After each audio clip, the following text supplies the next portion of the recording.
अस्सलामुअलैकुम।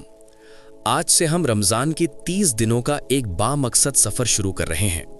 इस सीरीज़ का मकसद सिर्फ इस्लाह यानी सुधार और दीन की सही समझ हासिल करना है। आज हमारे इस सफ़र का पहला दिन है।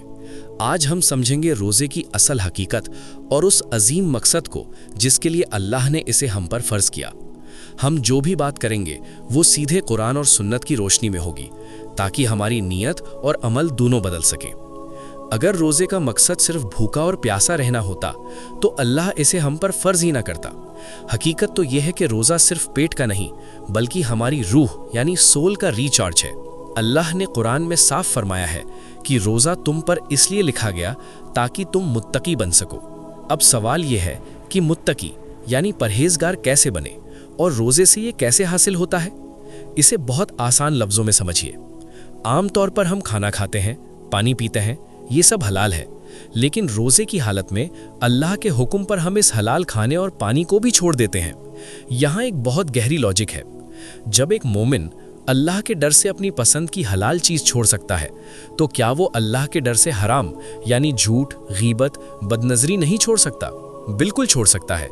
यही रोज़े की असल ट्रेनिंग है, आपके अंदर वो कुव्वत पैदा करना कि आप गुनाहों से रुक सकें। लेकिन अफसोस, आज हमारा रोज़ा सिर्फ सहरी और इफ्तार तक सिमट गया है। हज़रत मोहम्मद सल्लल्लाहु अलैहि वसल्लम ने साफ अल्फाज में फरमाया कि जो शख्स रोज़े में झूठ बोलना और उस पर अमल करना नहीं छोड़ता तो अल्लाह को कोई ज़रूरत नहीं कि वो अपना खाना पीना छोड़े। याद रखिए, रमज़ान वो मुक़द्दस महीना है जिसमें कुरान करीम नाजिल हुआ।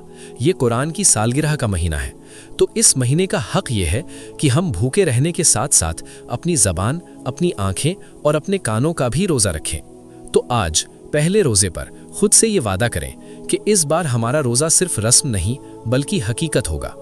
हम सिर्फ खाने से नहीं रुकेंगे बल्कि हर उस काम से रुकेंगे जो हमारे रब को नापसंद है।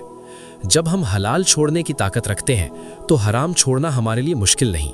यही तकवा है और यही रमज़ान का असल पैगाम है। अल्लाह हमारी नियतों में इखलास पैदा फरमाए।